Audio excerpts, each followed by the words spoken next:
Des gens amènent aussi les bébés à Jésus pour qu'il les touche. En voyant cela, les disciples leur font des reproches.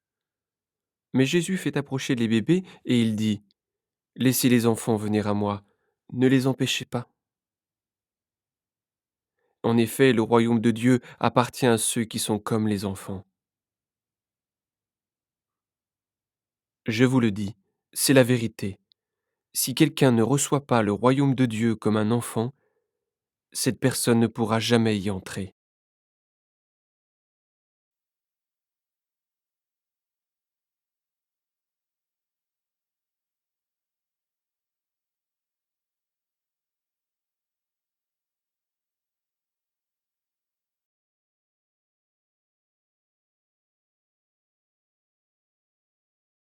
Un chef juif demande à Jésus: Bon maître, qu'est-ce que je dois faire pour recevoir la vie avec Dieu pour toujours? Jésus lui répond: Pourquoi m'appelles-tu bon? Personne n'est bon, sauf Dieu. Tu connais les commandements: ne commets pas d'adultère, ne vole pas, ne tue personne, ne témoigne pas faussement contre quelqu'un, respecte ton père et ta mère. L'homme lui dit: J'obéis à tout cela depuis ma jeunesse. Jésus l'entend et lui répond: Une seule chose te manque encore. Tout ce que tu as, vends-le et distribue l'argent aux pauvres.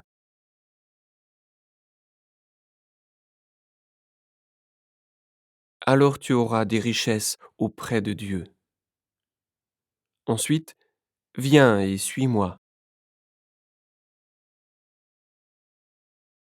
Mais quand l'homme entend cela, il devient tout triste parce qu'il est très riche.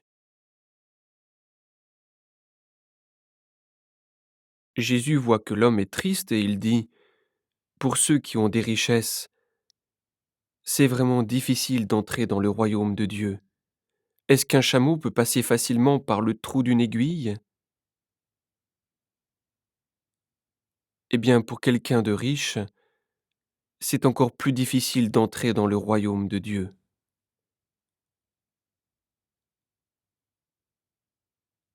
Ceux qui écoutent Jésus lui disent: Mais alors, qui peut être sauvé?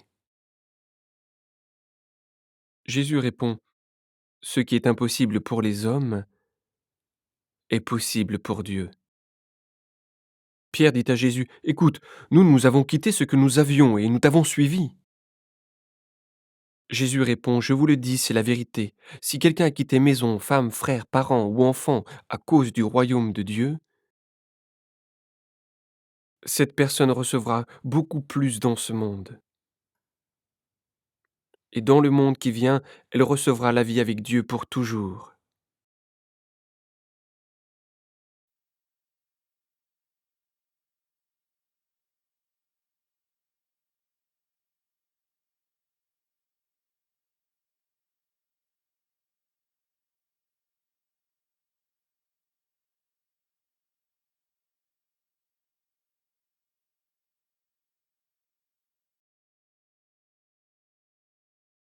Jésus prend les 12 apôtres avec lui et il leur dit: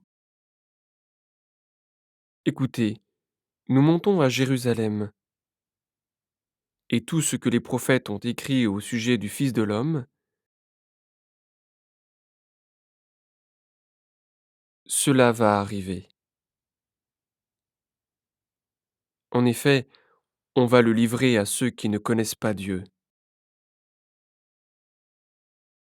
Ceux-ci vont se moquer de lui, ils l'insulteront, ils cracheront sur lui, ils le frapperont à coups de fouet, puis ils le feront mourir.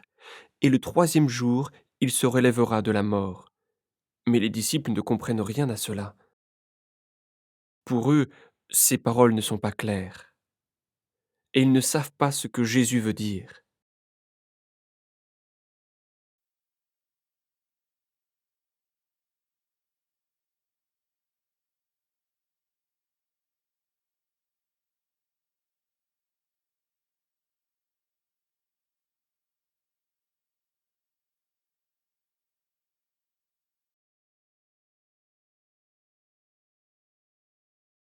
Jésus approche de Jéricho. Un aveugle est assis au bord du chemin et il est en train de mendier.